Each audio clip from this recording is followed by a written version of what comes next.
বাইরে গুড়ি গুড়ি বৃষ্টি, বাবার কাঁধে ১৯ বছরের সন্তানের নিথর দেহ। আদরের সন্তানকে হারিয়ে সুখী স্তব্ধ বাবা। মোটরসাইকেল হোন্ডা অ্যাক্সিডেন্ট, মাথায় আঘাত পেয়েছে। সবাই দোয়া করেন, দুজনের লেগে সবাই দোয়া করেন।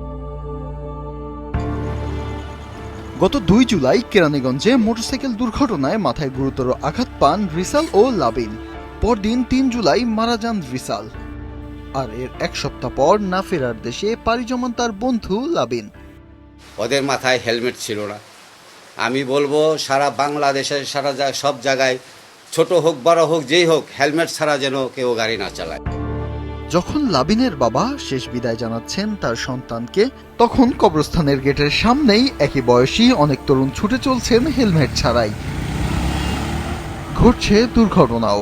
এমনই একজন পটুয়াখালীর তোফাজ্জল হাসপাতালের বিছানায় শুয়ে বলছিলেন নিজের ভুলগুলো। আমি শহরের ভিতরে হেলমেট ইউজ করিনি, হয়তো হেলমেট ইউজ করলে হয়তো এরকমের এখানে আসতে হইতো না।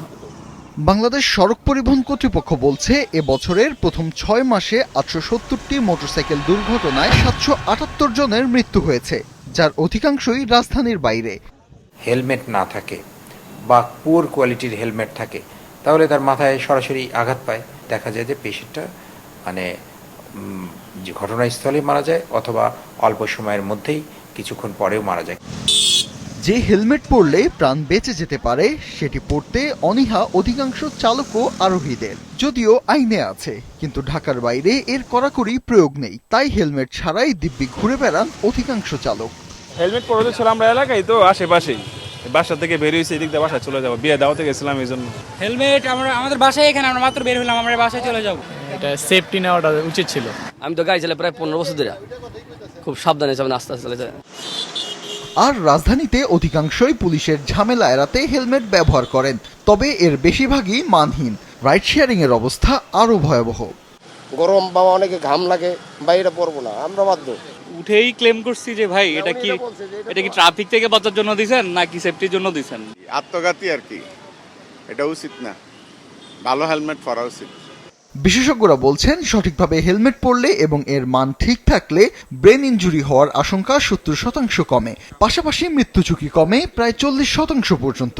নিম্নমানের হেলমেট বাহির থেকে যেন ঢুকতে না পারে সেই ব্যবস্থা করতে হবে, এবং যে স্পেসিফিকেশনে অ্যাপ্রুভাল দিচ্ছে বাণিজ্য মন্ত্রণালয়, আর ঢুকছে কি দেশের মধ্যে, সেই জায়গাটায় আসলে আমার মনে হয় মনিটরিংটা জোরদার করা দরকার।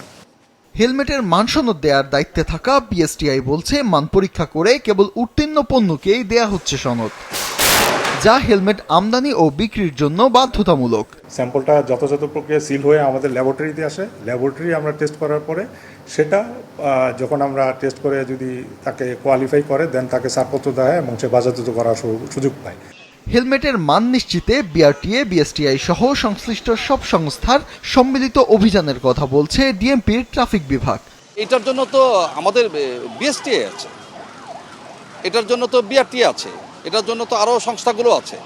অভিযানগুলো কিন্তু সবাই সম্মিলিতভাবে করা দরকার, সবাই মিলে কাজটা করলে সুবিধা হয়। শুধুমাত্র পুলিশকে একা দেখভাল করলে এত কাজ আমাদের জন্য করে ওঠাটা আমাদের জন্য আসলে কঠিন।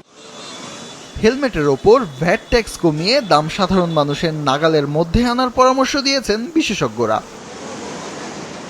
ফাহিয়ান হামিম, মাছরাঙা সংবাদ, ঢাকা।